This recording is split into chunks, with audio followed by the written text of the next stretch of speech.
Bohuslav Martinu is an eclectic figure in the collection of early 20th century composers, in terms of his compositional style, of his allegiances, and even of his temperament. For this reason, he is a difficult figure to pinpoint in the historic narrative of composition in his era, and has been relegated to mild obscurity in the years after his death in 1959. Many concertgoers have yet to hear the name of Martinu, let alone any fragment of his vast catalogue of music. It is true, much of what he wrote lacked the high sophistication or the unchained revolutionary spirit critics so craved at the time, features that provided his contemporaries stronger historical significance, but, despite this, there is much value to the works of Martinu. Works that didn't charter new frontiers or spark radical new means to approach the language of composition, but were still one of a kind and could have only been written by Martinu himself.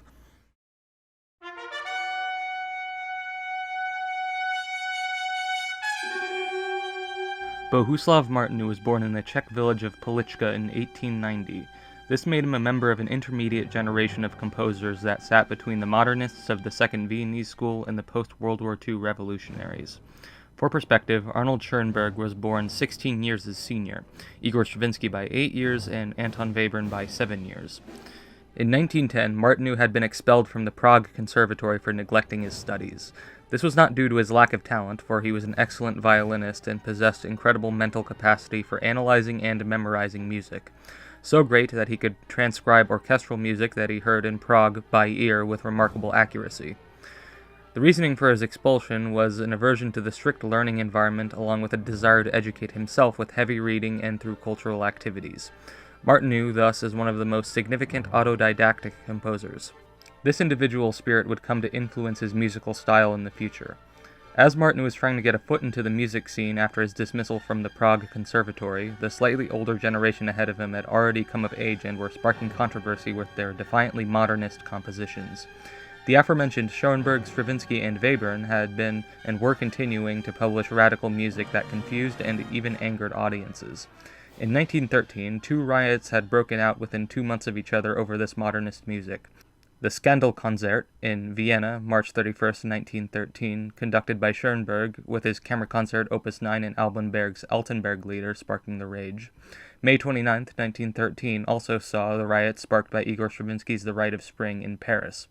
As such controversy was boiling over with the modernists, Martinu languished in the shadows trying to find his own artistic voice, composing many youthful orchestral works on his own. For such cataclysms that would come to define the 20th century, arriving just before Martinu would come of age artistically, does bear some significance and would influence the outcome of the style he would actualize. It was not until 1923 when Martinu departed to Paris and met Albert Roussel, in which he was finally able to receive informal lessons in composition 14 years after the Prague expulsion. In Paris, Martinu would formulate his particular style after coming into contact with a broad new array of artistic worlds. The signature Martinu style is something very distinct yet hard to pinpoint. It would eventually encompass the disparate idioms of jazz, neoclassicism, neo-baroque, an admixture of French styles, folk tunes, and his native Bohemian music. This is where the eclectic nature of Martinu comes into play. This vast array of styles that some would find incompatible collide together headfirst in a sparkling display of musical idioms. His prolific output complicates matters even more, for to his name, Bohuslav Martinu has over 400 published works, each with some elements of his unique sound displaying more prominently than in other works.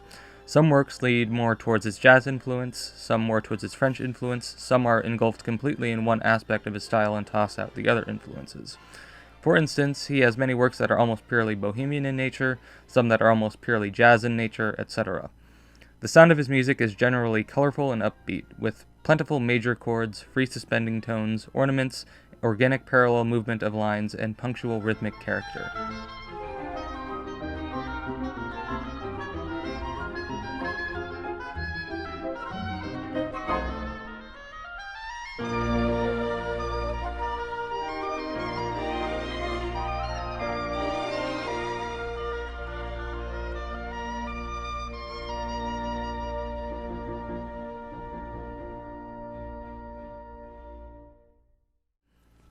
The general harmonic technique of his music is rooted in extended triadic harmonies and pandiatonicism, where chords seem to lack directionality and are evocatively moving organisms that flow in endless possible directions ad libitum.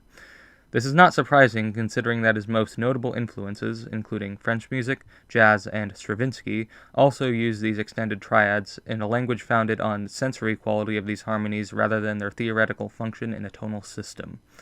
One thing that threads all these works together is his approach to writing dialogues between voices in a neo-Baroque concerto grosso style. For the unknowing, a concerto grosso is a Baroque form of music in which a setting is a small group of soloists backed by an orchestra. The content is passed through the soloist group and exchanged between the orchestra in a somewhat unchained but still rational dialogue. The concerto grosso concept appears incessantly in Martinu's works, touched upon in almost all of his mature orchestral music, especially in his vast body of concertos, and even in his chamber music. The concerto grosso idea is the primary force behind the subject masterwork of this video, the Double Concerto.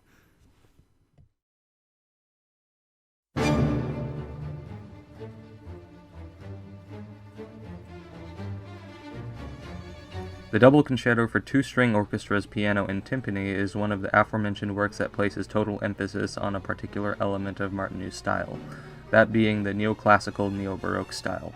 However, this is quite a standalone piece in his massive catalog, for nothing else Martinu wrote comes remotely close to sounding like the Double Concerto.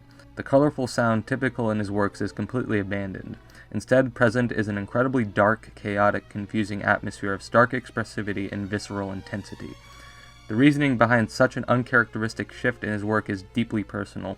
The Double Concerto was written in 1938, through what is possibly Martinu's most difficult and distraught period in his life. Earlier in 1926, Martinu was residing in Paris. He would meet a French seamstress named Charlotte Quenahan. They would eventually marry. This marriage, however, would prove to be rocky, as their personalities would grow incompatible with each other. It was in 1938 that Martinu would meet a woman named Vyacheslava Kaprilova, who was studying composition under his authority. He would grow in love with her, which added more strain on his already faulty relationship with his wife.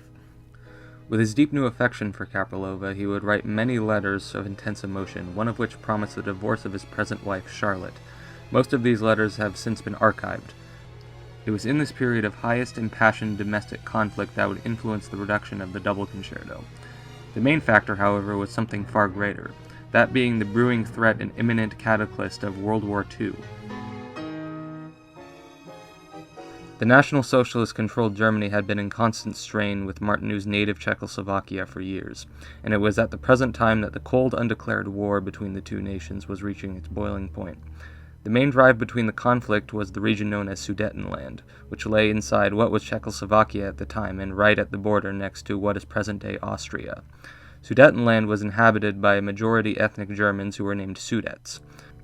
The Sudets were overwhelmingly supportive of the newly established Sudeten German Party, which held openly combative views towards the Czechoslovakian government. The border disagreements and ethnic conflict between the Czechs and the Germans had them in a quiet, undeclared war, but onlookers were already projecting that this conflict would imminently manifest into an official declaration of war. Martinu knew full well about the gathering storm, which inflicted upon him a great anxiety and distress. Himself a native and ethnic Czech, the nation which he had blood ties to was cornered by the mounting threats and fearsome powers of Germany. He would go on to support the Czech resistance forces, and it would make him eventually a target of both the Germans and the communist revolutionaries, which would come to overtake Czechoslovakia. He would never see his home nation again. Martinu composed the Double Concerto entirely during a period of anticipation to the inevitably exploding tension, the peak of pure potentia, palpable yet physically unmanifested stress. 2 days after finishing the piece, the Munich Agreement would be sealed, which all but made the fall of Czechoslovakia an inevitability. The completed score was dedicated to Paul Sacher, a wealthy Swiss conductor and patron who commissioned the Double Concerto. Inscribed in the dedication reads, "To my dear friend Paul Sacher, to commemorate the quiet and fearful days spent at Schoenberg amongst the deer and the threat of war."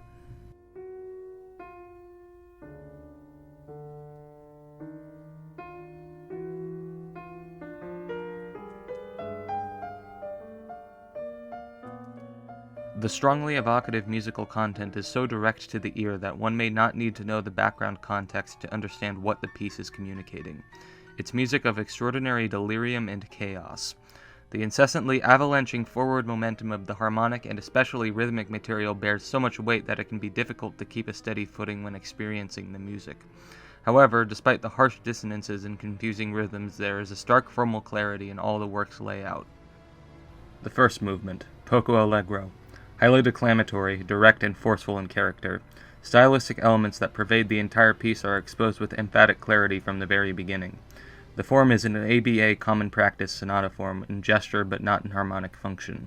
Contrapuntal texture is the dominant technique, with lines always pushing against each other, fighting for dominance rather than linked in a mutual symbiotic dialogue as is in classical counterpoint. Movement 2, Poco andante. A slow middle movement, free and wavering in form with cadenza periods and breaks. Ideas rarely get stated in the same way twice, and the materials are always transitioning into something else.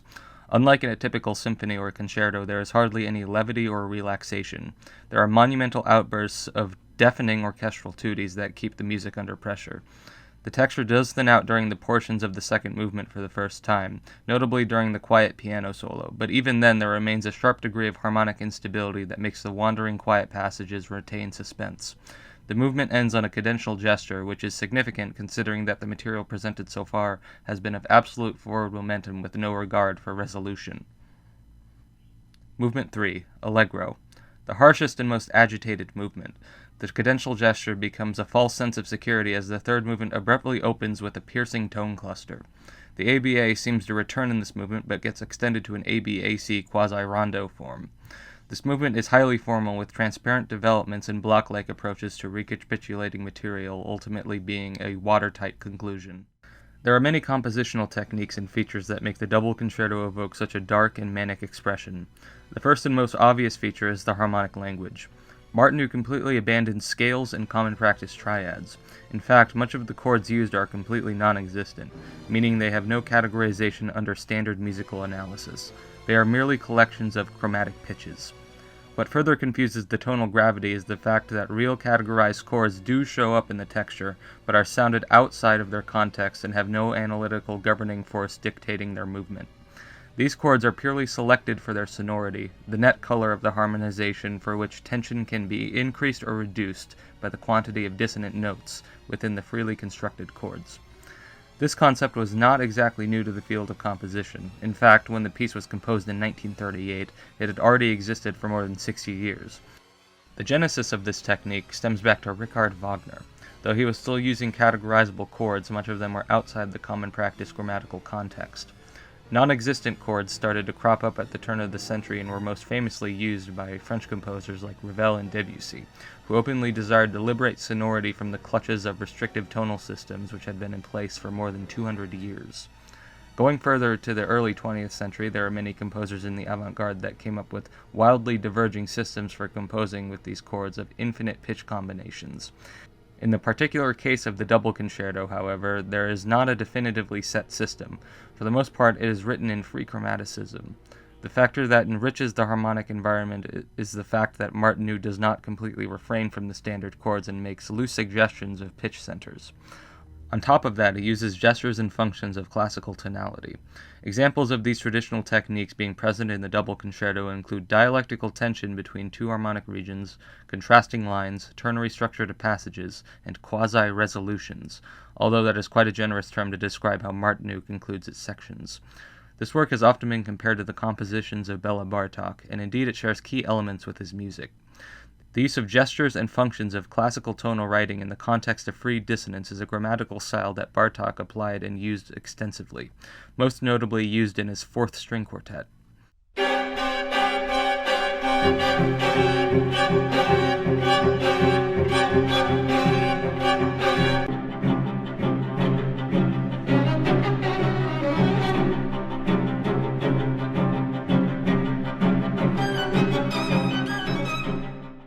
The way Martinu applies contrasting harmonic regions in the context of free dissonance is an embryonic technique, pitting two individual pitches against each other. In a piece of classical-era tonal music, harmonic contrasts are built out of a dialectic between the fundamental tonic pitch and the dominant pitch a fifth above the tonic. A very rudimentary example would be the relationship between C major and G major, with a strict adherence to their respective scales. The tonal dialectics in the double concerto are often between pitches that are a semitone apart. For instance, in the first movement there is a contrast between D and the semitones surrounding it. This relationship is very remote, and adjacent chromatic pitches often have nothing in common with each other. The reason classical tonality uses the standard pitch relationships that lie a perfect fifth apart is that, despite the pitch difference, they have a simple consonant relationship to each other according to the circle of fifths. With the semitone pitch relationship, there is the most dissonant possible relationship next to the tritone, and such dialectical tension between them is incredibly combative. What further amplifies this bitter contrast is Martinu's previously stated approach to freely constructed chromatic chords, in which the two pitches are harmonized. For the two notes to be pressed up against each other, often at a close distance of a minor second, but sometimes at the distance of a minor ninth or major seventh, is to generate a strikingly dense and claustrophobic sonority. Often coming into use for the sake of further tonal aggravation is the Viennese trichord, which is a specific three-note chord that is constructed out of a superimposed semitone and tritone. The two permutations of this chord when the root is C are organized as C, D-flat G, or C, F-sharp G. This specific chord is one of the most dissonant possible three-note relationships, and it is named after the second Viennese school, of whom the chord was pioneered and used by its members for its radical sonority. Overall, this combative approach to tonal regions is absolutely intentional on the part of Martinu, not only to create sheer dissonant sonorities but also to symbolize the conflict in war. The structure to passages and sections is another constant threaded throughout the entire work that bears analogy to classical composition. The common progression of passages within the Double Concerto is one of expansion and sudden reset. The passage begins in a moderate or quiet degree of intensity and gradually builds momentum. The weight of the music grows, the intervals become increasingly dissonant, and the texture becomes more and more complex. The music flows like an avalanche, collecting debris and increasing its dangerous primal force the further it slides down the mountain. Once the apotheosis is achieved, the passage abruptly resets to a moderate or subdued intensity of which it began while reprising its thematic material, sometimes with a degree of variation to the initial texture. Such a formal approach is somewhat rudimentary to the craft of musical composition. In essence, it is merely a ternary structure that has been applied to the macro and micro frameworks of the composition for centuries now. However, the amplitude in which Martinu reaches is so great that the common ternary passage structure becomes transformed into something with remarkably striking sensory effect. Something more common of the closely preceding Romantic era was a wave-like structure to musical intensity, where valleys and peaks would be reached through gradual processes of going up and down. This approach was favored most notably by Johannes Brahms, but also other figures in late Romanticism. However, Martinu takes the previously stated approach of growing intensity gradually, and instead drops into the valleys at a much faster pace. Through the macro arc of the piece, however, there is a slowly increasing bleed in the phrase structures. The first movement is saturated completely with choppier progressions, and as the piece moves forward, the more wave-like forms begin to metastasize in the texture. For instance, the last half of the final movement is a monstrous progression of two perfectly wave-shaped peaks and chasms, with the concerto overall ending on a slow descent into quiet remission, which greatly contrasts the sharp descents that were so prominent in the preceding material. Much of the stated harmonic techniques and approaches to progression are already quite radical on their own standing, but they achieve their most exalted and expressively flourished mode of being when they are joined with the third and final formal technique that Martinu uses, which is his approach to writing rhythm. This is perhaps a less obvious parameter than the harmonic dissonances in developing the characteristic atmosphere of the Double Concerto, but it does in fact bear an almost equal importance to the other parameters, if not a greater importance. The primary means in which Martinu uses rhythm to develop expressive content is the simple means of syncopation. The standard practice of syncopation is to identify the strong beats of a given meter and contrast this primary stressing by adding accentuated rhythmic material on the weak secondary beats. For instance, in a 4/4 time signature, the stress would be on the first and the third beat, and to syncopate this meter would be to alter the stressings to the second and fourth beats, also known as downbeats. The effect of this technique is a simple and surprising staggering in the forward momentum, providing variety and dialectic to the material, which is absolutely essential to an aesthetically satisfactory piece of music. Syncopation exists from the most simple and primitive dances all the way up to the most exalted and sophisticated high art music. The way in which Martinu uses syncopation in the Double Concerto is far more expansive than what would be typically found in a standard piece of music. In previous works, there are endless demonstrations of his tendency to write using direct, motoristic rhythmic passages, which is still present in this piece, which is a contrast from his contemporaries such as Bartók, who had favored odd-numbered divisions of rhythms and to superimpose them, or even Stravinsky, who would often use motoristic rhythms but at the same time would constantly change the time signature and granularly divide the beats. Martinu instead takes a deceptively simple approach of using, for the most part, one time signature per movement, all of them being rudimentary. 4/4 for the first movement, 3/2 for the second, and 3/4 for the third movement. What he will do in all three movements is firmly establish the global time signature and superimpose a secondary rhythmic texture in which it is an identical time signature but delayed by a beat half the denominator value. The effect of this approach to syncopation is analogous to seeing cross-eyed, where there are two nearly identical images transparently overlapping each other. The two images well defined individually but become blurred on a unified scale as they are closely projected in the same location. In this sense, the piece is technically not polyrhythmic as the two or more lines contain identical beat ratios, but still bears textural similarities to polyrhythmics in its sonority because of the delayed superimposition of matching but slightly offset meter. To further amplify this effect, the proper meter is always made readily apparent at all times, so the syncopation is in constant efforts to subvert the real meter. Not once does Martinu lie exclusively in the primary meter or the delayed meter. The two regions are always pushing and grinding against each other like rusty gears. Why this simple technique is so important to the piece as a whole is that, like with the harmonies, it creates palpable claustrophobia. As Martinu does with the clashing chords and combating harmonic dialectic, the same is done with the rhythmic parameter. This overlaying of proper and delayed meter inflicts strangulation upon the perception of steady pulse, a stressful texture for the ear to follow. The mechanisms of grammar and theory used in this piece are clearly numerous, however they must be placed in the context of the ensemble itself, the titular two-string orchestras, piano, and timpani. Such arrangement of instruments is certainly uncommon but not unprecedented. The aforementioned Bela Bartok, whom this piece is compared to, wrote for a similar ensemble in his famous Music for Strings, Percussion, and Celesta. This work also contains a double-string orchestra, piano, and timpani, but additional instruments as well. The British composer Michael Tippett also wrote a quite popular concerto for double-string orchestra as well. But beyond these works, there are scant few compositions in the arrangement of two-string orchestras that have reached somewhat stable position in the orchestral repertoire. The possible combinations in the double-string orchestra setting are so vast that the amount of options presented when writing for the ensemble becomes rather intimidating. It is far more convenient to write for a normal string orchestra where the amount of voices to manage at once is commonly a total of 5. To factor in the spatial qualities of pitting two ensembles against each other at opposite sides of the concert hall adds yet another variable to be considered. However, these considerable challenges were perfectly suited for the mind of Martinu, challenges he could undertake and master without too much intellectual labor.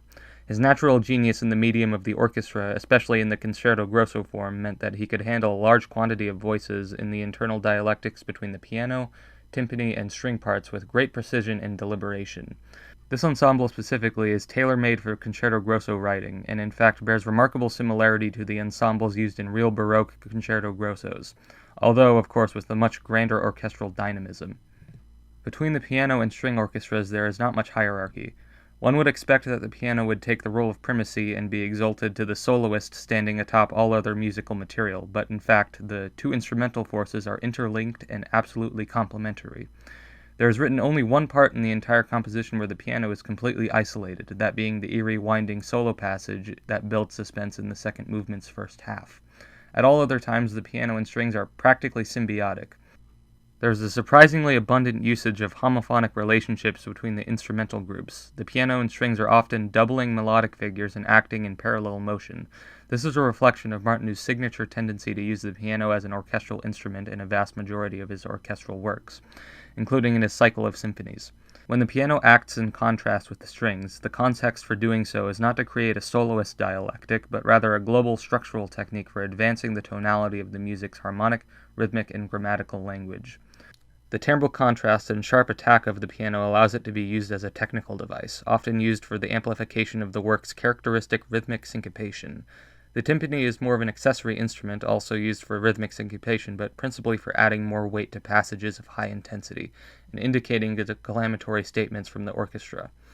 Much of the common uses for the timpani in standard orchestral practice. Thus, the title of the Double Concerto for two string orchestras, piano and timpani, functionally applies more as a concerto for the entire orchestra, and not, as typical for the genre, a lone soloist in orchestra.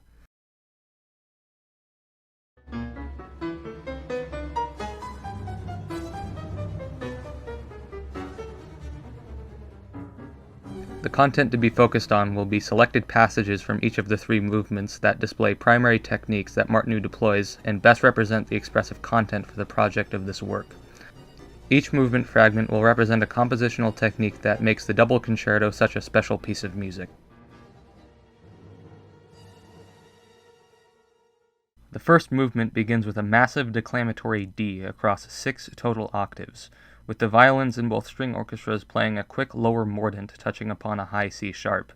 The unambiguous gesture of establishing a pitch center is immediately dissolved with the opening theme of staccato eighth notes played on the cellos and basses. The first 3 notes of this theme arpeggiate a diminished triad in D, which swiftly dissolves the notion that the music is functioning either in the key of D major or D minor, as this chord does not appear in either. This melodic line is completely unchained from a system and wanders chromatically as it pleases. Counter-obbligato melodic fragments in the upper strings decorate the driving line. The division of the string ensembles is important to the texture right from the beginning. The first ensemble, which will refer to the one notated on the top half of the score, holds the melodic elements of the introduction with the violas doubling the melody at the octave and the violins playing the aforementioned contrasting obbligato fragments. The second ensemble, notated in the bottom half, contains subcutaneous string ostinatos in the upper strings that are there to create rhythmic drive and thicken the texture, but also contain premonitions of what will happen in the climax of the current phrase. This technique of gradual textural build-up and foreshadowing in the quiet parts of the ensemble will come into use many times throughout the entire duration of the work. In the first ensemble violins, there is another premonition in the form of trills.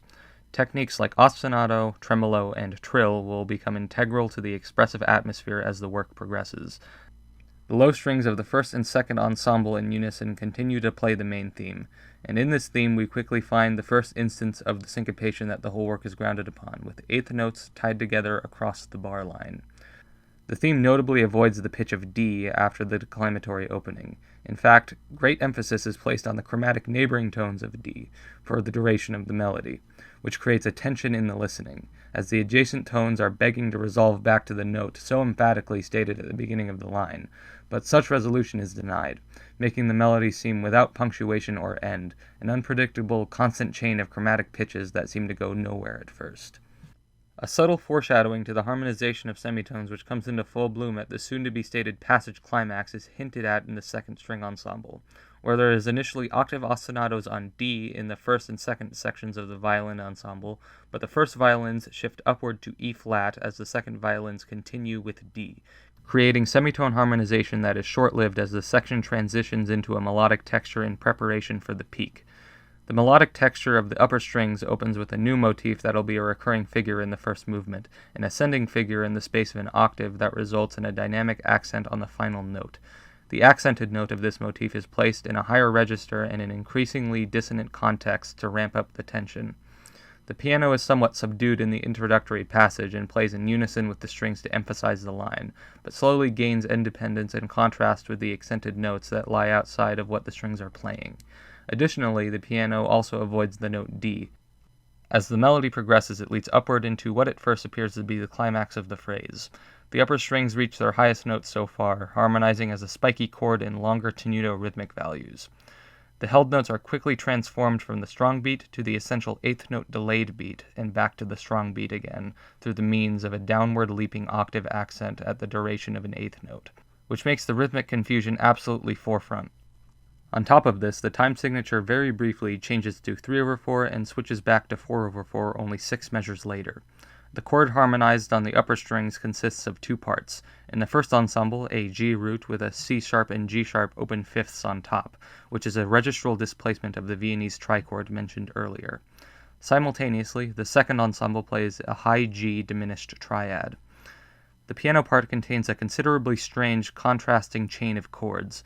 In the upper hand, a continual sequence of the standard triads in a chromatically descending pattern, D-flat major to D minor to C major. The left hand contains the same material transposed down a major seventh, which does create a superimposition of dissonance but to a weaker degree than in the string parts.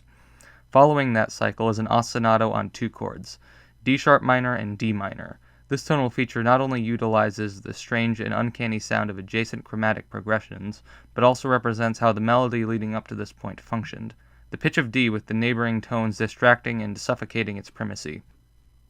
Keep in mind that this process on the piano is occurring at the same time as the piercing high string dissonances wail out, another example of incongruent juxtaposition. This passage continues after the false climax, with the first ensemble strings playing a new chromatic melody in a bouncing rhythmic motif of 2 16th notes and an 8th note, first stated by the timpani at the very beginning of the piece. This new line acts more as a tapestry and doesn't exactly have a distinguished melodic character. This is due to its breakneck pace and complete exhaustion of the chromatic scale. In 3 bars, all 12 chromatic pitches are stated, though with some internal note repetition, meaning that this isn't exactly a 12-tone series. The extended rhythmic pattern of this part will come into play in the final climax of this broader passage. In the second ensemble strings, the ascending accent motif is restated, with the lines slightly diverging to create a chorale of diminished triads that have the accentuated final note land on a Viennese trichord. This line has primacy over the previously stated chromatic run in the first string ensemble, given emphasis as the piano doubles this part. The chromatic chain melody of the first strings leads upward and culminates into what is the final figure of the section, an incessant repetition of perhaps the most dissonant chord of prominence so far, played in staccato by the strings, which grants a punctual, stabbing, and violent sonority. This figure first appears only in the second string ensemble, with counter-staccato part playing in the strings and piano, but proceeds to crescendo upward and will soon incorporate the totality of the string players. Harsh, juxtaposed chords have already become apparent, but the chord pertaining to the stabbing ostinato is perhaps the most incongruous. Let's pull apart this chord. First of all, there are 6 individual pitches in this chord: F, A-flat, B-flat, C, D, and F-sharp. The notes F and D are the only 2 that are octave doubled, but the prominent tone of this chord is D, since the registral placement of the octave sits high above the rest of the chord. The clustered tones below are huddled together in a muddy harmonization as the highest note, a defiant D, stands with contrasting clarity as it is harmonically separated from the flock by the space of a minor sixth, further emphasized by the hidden octave double. In this collection of pitches is a total harmonic ambiguity. At the bottom half of the chord there appears to be a secundal fragment of the F minor scale, and at the top half there appears to be a D minor major chord with a fifth omitted. To explain, a minor major chord is a harmonization where there is simultaneously a minor third and a major third relation to the root superimposed. This can be seen in the minor second cluster of F natural and F sharp resting between the D octave. This is clearly a gesture that returns the pitch of D to a quasi-primacy after more battling with its neighboring tones, but in a context where it is still being fought by the cluster of tones it is imposed against. Further importance in the register is that the chord is sounded only in the high register, which includes the cellos having to stretch upward and play in the same frequential zone as the violins and violas, functioning as both a subtle straining of the string textures and as a preparation for the release when the climactic tension is resolved and the bass register returns.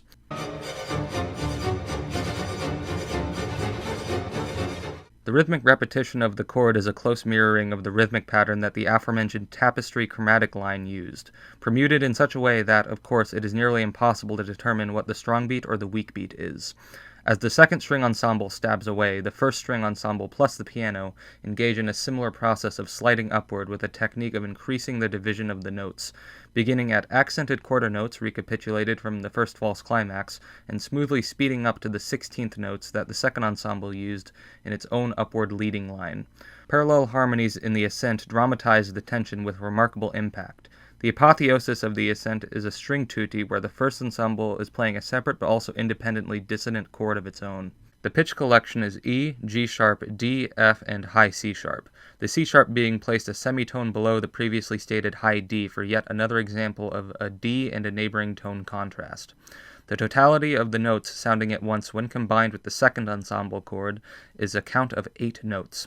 Chords constructed out of 8 pitches are not unprecedented, but often when such a large amount of notes are sounded at once, they are separated in the bass and treble register to soften the dissonance. Many examples of large note collections exist in the realm of pandiatonicism, where triads were extended to the heights of 13th chords, but these harmonies were not as spiky due to their abundance of thirds and wide spacing between the dissonant relationships. The harmony of this specific chord is far different, however. In this case, all of the pitches are crammed together in the same register, which results in an incredibly thick, powerful, and homicidal sound. The pitches form into what is not a literal tone cluster, but what effectively sounds like a literal tone cluster to the ear, which has difficulty determining the difference when frequencies are so close together. This is the absolute climax of the passage, accented with the timpani playing loud syncopations. The piano adds additional dissonant tones by hammering out low percussive chords in junction with the timpani. The last two chords being a C minor triad in the low register superimposed over a C sharp minor triad in the high register, another minor ninth clash, which is then suddenly followed by a final tone cluster of the C minor scale. This climax lasts only for a brief period of time before collapsing under its own weight. Since the tonality, free as it is, still has a degree of functionality, the cluster chord orchestrated by the strings comes to resolve. The means in which the resolution occurs is brief but definite. As the cluster chord is being stabbed out by the entirety of the string orchestra, an intensely abrupt switch occurs, where the stabbing is cut off with an eighth note rest and followed by a declamatory B minor triad, voiced by the entire orchestra, including the timpani. A chord that completely slams the brakes on the horrific momentum that had accumulated in the past minute, returning to the opening texture to restart the process again. This is an example of gradual expansion and rapid contraction explained earlier. Passages in such a layout will happen numerously throughout the work, but are most dominant in the first movement. The key will have a universal importance in all three movements, acting as a signpost for the return of normal triads, often placed after periods of atonal confusion. The double concerto opens in a way that perfectly encapsulates the atmosphere of the whole piece, making no compromises and instantaneously proclaiming the rhythmic drive and emotional intensity. All three movements will engage in this method of unambiguous declamation.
The second movement at its surface holds the characteristics of a standard slow middle movement, but by no means is a relaxed period of mournful solitude as can be seen in many formulaic slow movements. While containing the quietest, most thinly orchestrated parts in the whole piece, intensity is made sure to continue its presence as a dominant force in the texture.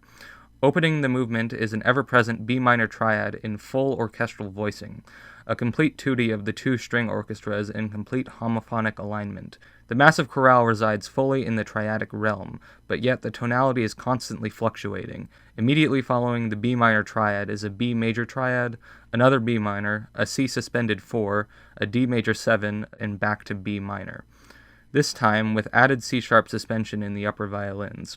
However, this is short-lived as the harmony drops down to the second inversion of an E-flat minor chord, but there is a subtle clash in the first ensemble violins where they sound an open major sixth between D and B, with an emphasis on D, the dissonant combination with the respective E-flat minor chord played on the remainder of the strings. What makes this harmonic progression so intense is two factors, one being the tonal wandering between B minor, B major, and C-sharp Locrian with no transitions or functional modulation, but the most important is parallelism. Parallel harmonies of the octave, and especially of the fifth, are traditionally forbidden from common practice counterpoint and homophony. The reason being is to retain individuality in the upper and lower voices. This is not a concern for Martinu, however. The purpose is to generate a homogeneous mass of harmony that fractionally slides up and down. Parallelism can generate organic textures that are ripe with forward momentum, which is of course utilized in the homophonic passages of the second movement, with much grace and power. Continuing after the homophonic intro, the tempo changes in a small increment from largo to adagio to prepare for the extreme passage to come. What follows is perhaps one of the most delirious dissolving of the texture that occurs in the entire piece. The texture transitions with remarkable smoothness and organic blend from the opening homophony to a chaotic series of chromatic upward slides, distributed haphazardly throughout the entire double-string orchestra with no regard for rhythm or pulse. The music dissolves before the ears of the listener, eliciting a response to that of watching a structure being succumbed by raging flames and collapsing in a cloud of ash. Triplets and chains of 30-second notes gradually intrude upon the texture, liquefying the rhythm into a sludge. The ascending scales begin almost diatonically but become progressively more saturated with chromatic semitones. Further exasperating the chaos is a superimposition of multiple rapidly ascending lines as they multiply in the texture like bacteria. The glissandi are passed to the piano at the zenith, the strings transitioning into a completely aimless wavering, drifting up and down in major and minor seconds. The pulse in this part has become completely absent. Not even syncopations apply here, as there must be a strong beat to begin with in order for there to be a subversion of it. Beats merely become points on a grid where notes are placed here or there without any consulting of the meter. As the tail end of the passage approaches, the violins and violas both begin to slide downward in the continued secundal wavering, reaching their lowest registers and dynamic levels. Simultaneously, the tempo enters a ritardando back to the opening marking of lento.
In the opening there is at least a loose suggestion of tonality with the pitch center of B, but as the dissolving process went forward, the piece has now entered a phase of complete atonality.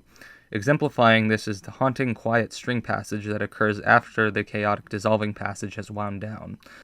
The totality of the cellos and basses sluggishly perform a melodic glide in the chromatic space of a minor third between C and E flat, the concluding note being on a D. There is perhaps a suggestion of a D pitch center as the low strings fall out and make way for an isolated piano quietly striking on a low D in half-note durations. Since this part is completely atonal, the D is immediately subverted, making its way for an incredibly drawn-out piano line. This melody can be hardly considered a melody, as it is borderline unsingable and stretched out beyond imagination. It is textural and atmospheric, perhaps even borderline impressionistic.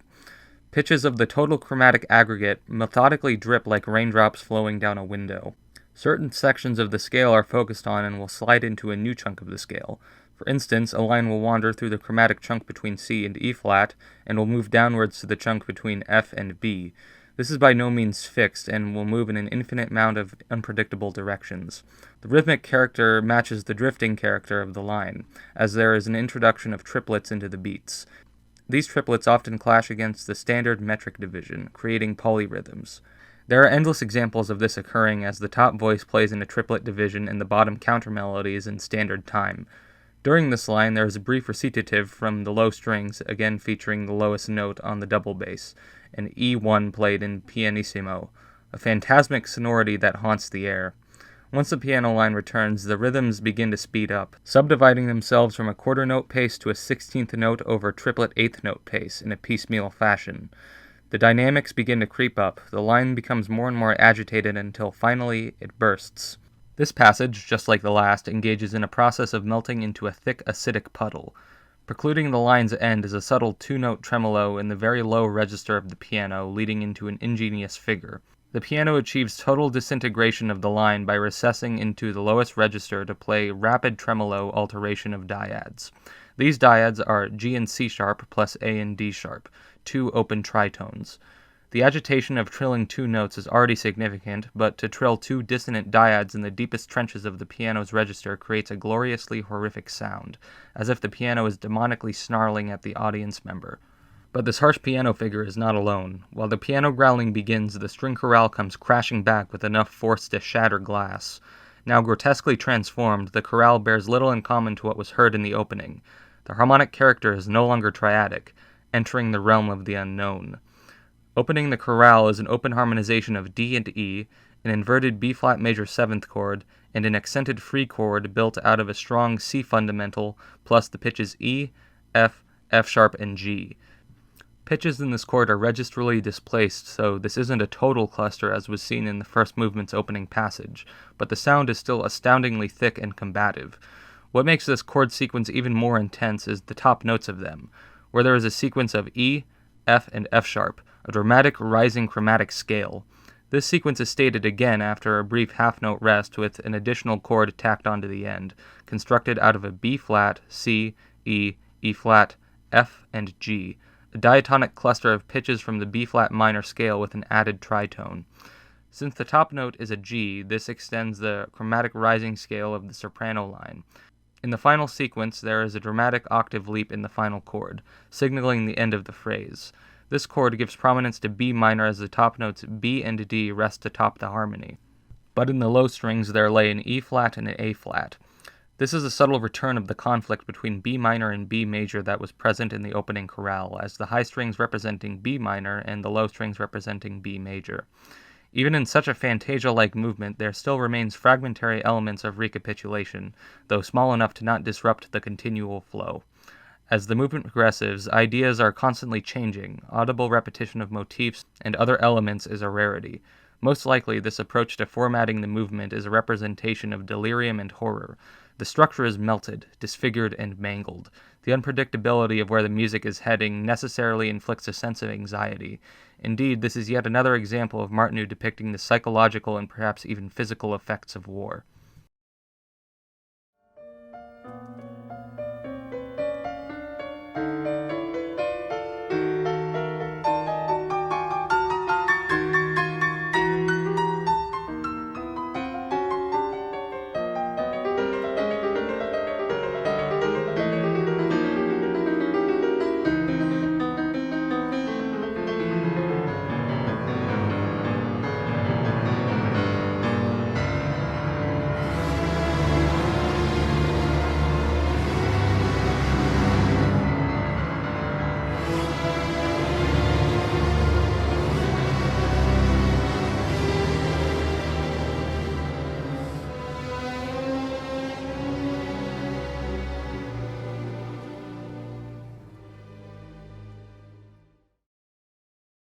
The final movement is of extraordinary formal character.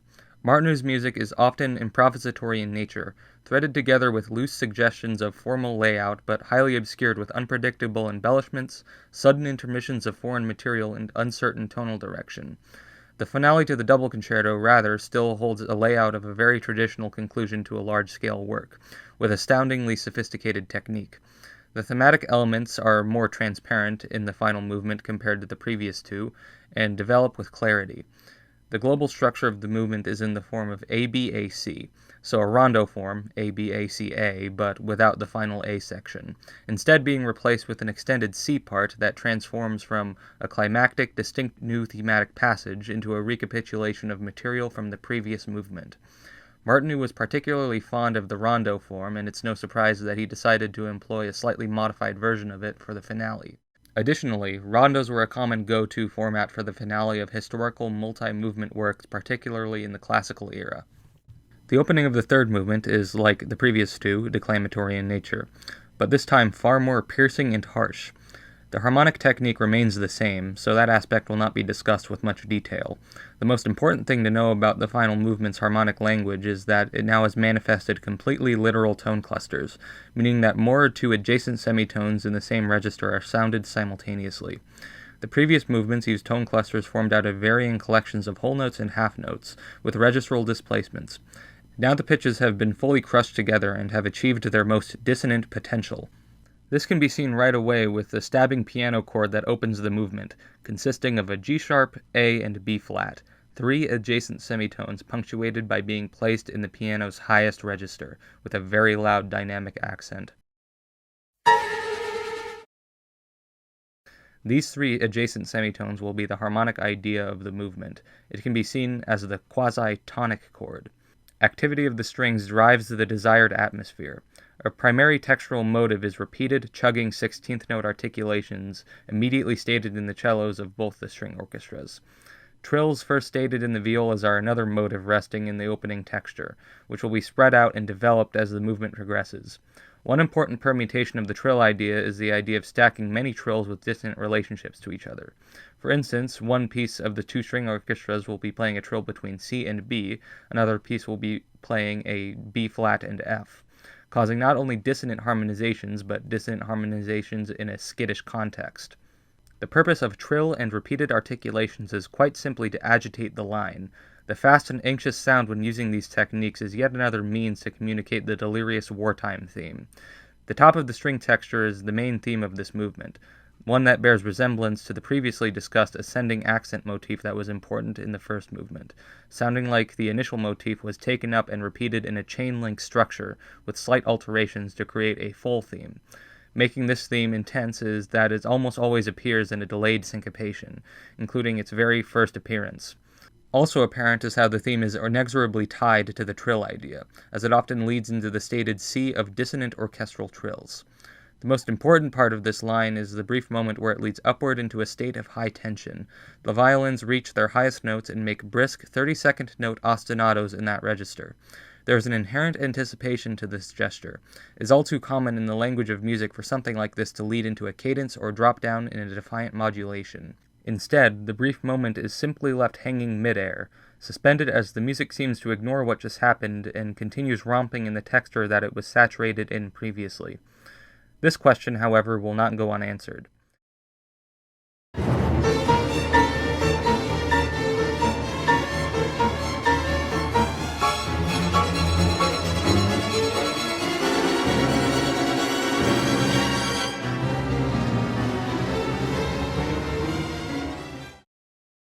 The remaining A part proceeds to drive forward, economically using fragments and permutations of the opening theme and other playing technique ideas.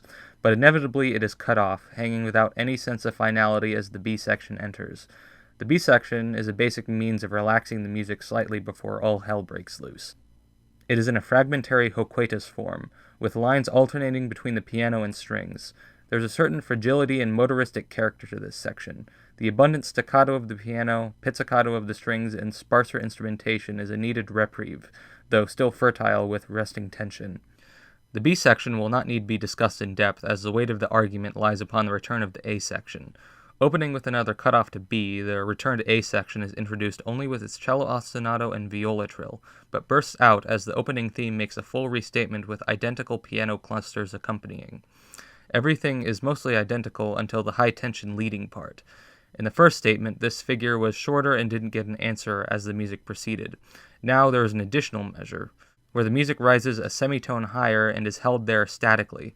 Additionally, there is a three-measure accelerando from the home tempo of allegro to the notably faster tempo vivo. The part is now absolutely demanding an answer or any resolution whatsoever, and finally it delivers. The music finally detonates in a fiery explosion.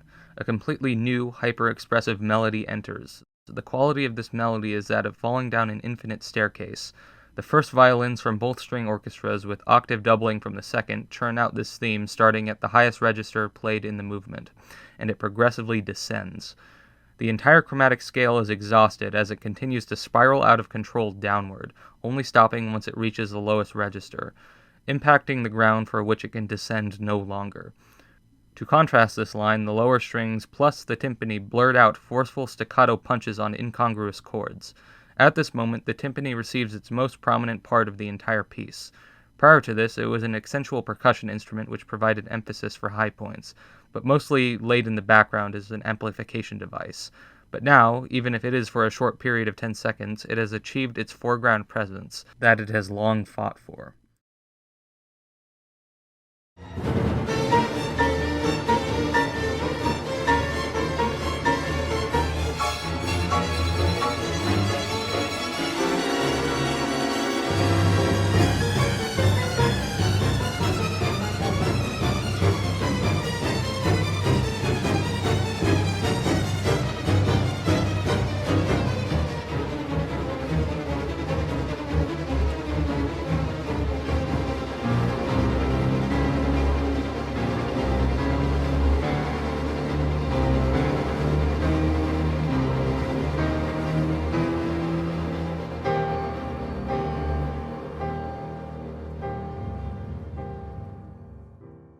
Overall, this is one of the most crucial turning points in the entire piece, demarking the highest peak with certitude, a peak that, by design, collapses under itself and elegantly directs into the finale. The expression is one of total pandemonium, total chaos, total illustration of intense combat. The descending theme finally bottoms out and the music around it disintegrates, entering the quiet dynamics as it melts into a sludge of low, assorted pitches.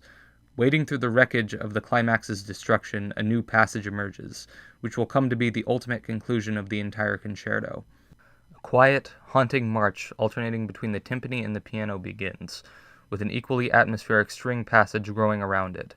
The string passage introduces 8 of the 10 string sections one by one, starting at the second string orchestra, the violins, then the violas, then finally the cellos. A layering texture that starts at the highest register and fills out downward. Secundal chromatic slide melodies have been an abundant feature for the whole duration, and this line is no exception. There appears to be an imitative texture in these lines that enter one by one, but something goes wrong right from the start. The first line opens with an ascending chromatic scale of 3 notes. The following line also enters with an ascending chromatic scale of 3 notes, but transposed down a major third. However, the second line diverges from the first on its 4th note and fails to reconnect with the first. Further confusing matters is that the third line enters slightly later in proportion with the second. This irregular metric shifting is not an accident. The effect of contrapuntal texture when using such techniques is hallucinatory and unstable, the effect Martinu needs for the build-up. Reinforcing the hallucinatory quality is the content of the melodies that are played within the quasi-imitations. These lines gain independence from each other both in terms of rhythm and in terms of note sequence. The only thing that remotely threads these parts together is the recurring motif of 3 ascending chromatic pitches. Independence doesn't last for long, as the melodies gradually begin to line up rhythmically. Additionally, the movement of the voices shift from contrary motion to parallel motion. The piano part is going through the process of parallel transformation as well, with a sequence of tonal triads unrelated to one another sliding around in simultaneous parallel fifths and parallel octaves. The string part is beginning to re-establish a vague notion of tonality. Though still free-ranging and saturated with tritones, subtle fragments of the B minor scale can be detected in the mass of parallel string lines. There's a ritardando in the tempo down to largo, and the note values stretch out to half notes. Once this process is complete, the finale commences. The whole process of this metamorphosis was to return the music back to the massive string chorales heard in the second movement. Martinu does a full recapitulation of the chorale heard at the outset of the second movement, with a dramatic added timpani roll. The double concerto concludes with a long-held inverted ninth chord on B minor, a chord with a suspended, unresolved harmonic quality. The held chord slowly dies out with staccato plunkings between the pizzicato low strings and the piano, the strings reinforcing B minor and the piano in contrast superimposing a dyad of G and D sharp over a dyad of B flat and F, both of which are in sharp contrast to B minor. This incongruous combination is the last thing the listener hears before the piece ends. The work ends not with resolution or even consolation, but rather exhaustion. The conflicts and combat experienced have not ended, but rather have gone dormant. An attempt is made to triumphantly return the grand chorale as a defiant coda, but such an attempt is futile, as ultimately the harmony is left in a suspended position with corrupting influences, proceeding to waste away in a sluggish diminuendo. fading into darkness. There is no life, but rather death.